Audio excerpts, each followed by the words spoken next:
Ang latest, ang hottest sa showbiz and entertainment. Heto na sa Ang Pilipinas Ngayon.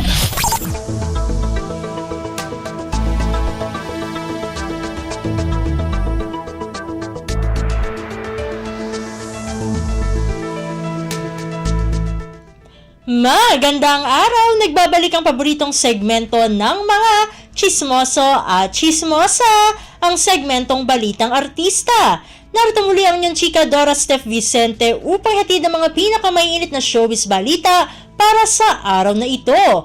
Hindi ko na patatagalin pa ang ating introduction at simulan na natin ang ratsyada ng mga chika! Nagbabalik muli sa telebisyon si Julia Montes sa bagong Prime Video series na Saving Grace na iproduce ng Dreamscape Entertainment, ang maker ng hit series na Linlang.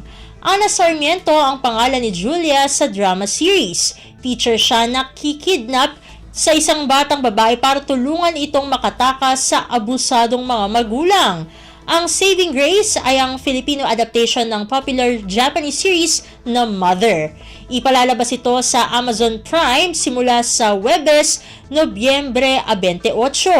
Sa premiere night at MediaCon ng Saving Grace ay ikinuwento ni Julia kung bakit importante sa kanya ang Saving Grace. Una, na-miss niyang gumawa ng teleserye.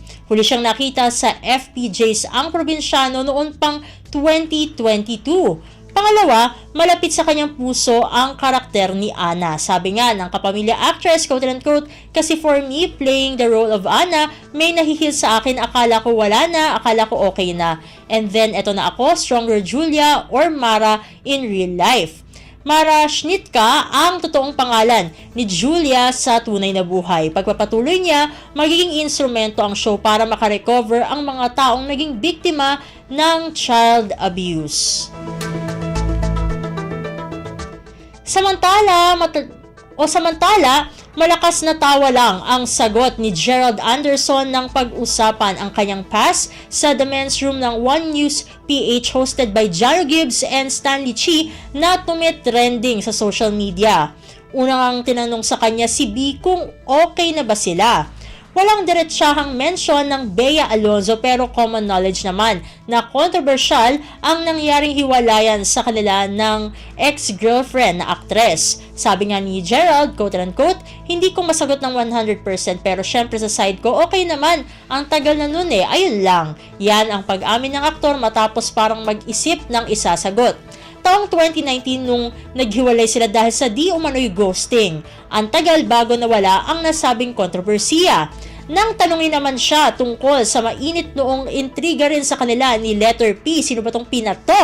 Ang sagot naman ng aktor ay, quote-unquote, ang tagal naman noon, chismis lang yun. Wala ulit banggit ng pangalan pero alam ng lahat ng nasa show business na si Pia Wurtzbach ang tinutukoy na nakatambal naman ni Gerald sa pelikulang My Perfect You. Di umano'y nagkaroon sila ng maikling relasyon noon ng dating beauty queen na misis na ngayon ng travel influencer na si Jeremy John C. Di umano'y ito ang naging relasyon o ito ang naging rason ng unang hiwalayan nila ni Bea noon pero nagkabalikan sila hanggang maghiwalay ulit.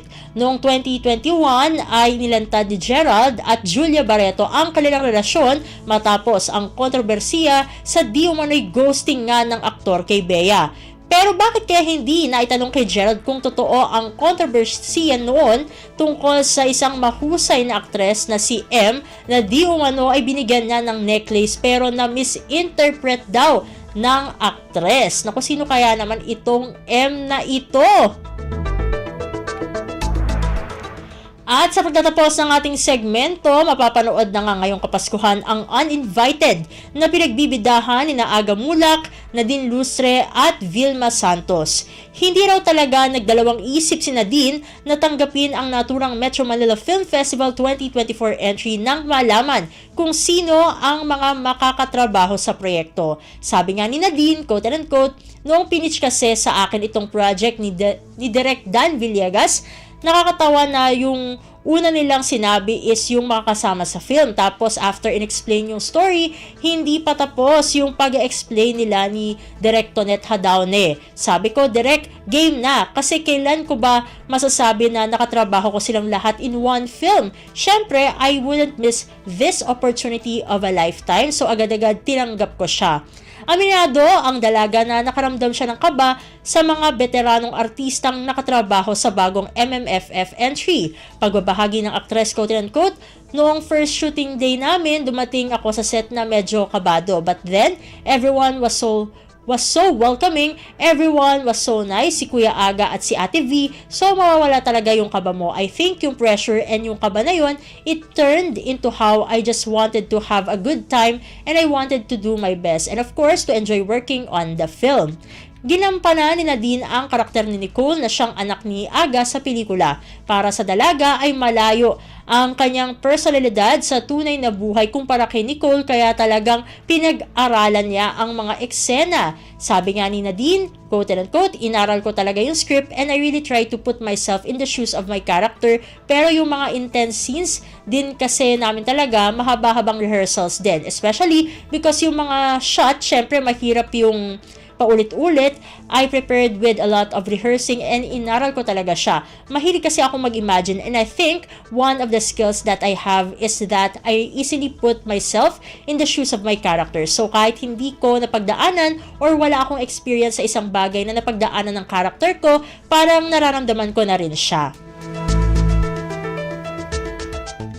Naku, konti lang ang oras natin para sa ating segmentong Balitang Artista. Maraming salamat mga kachismis para sa inyong pakikinig sa ating segmento. Ako muli, ang inyong chikadora Steph Vicente para sa Radyo Pilipinas World Service!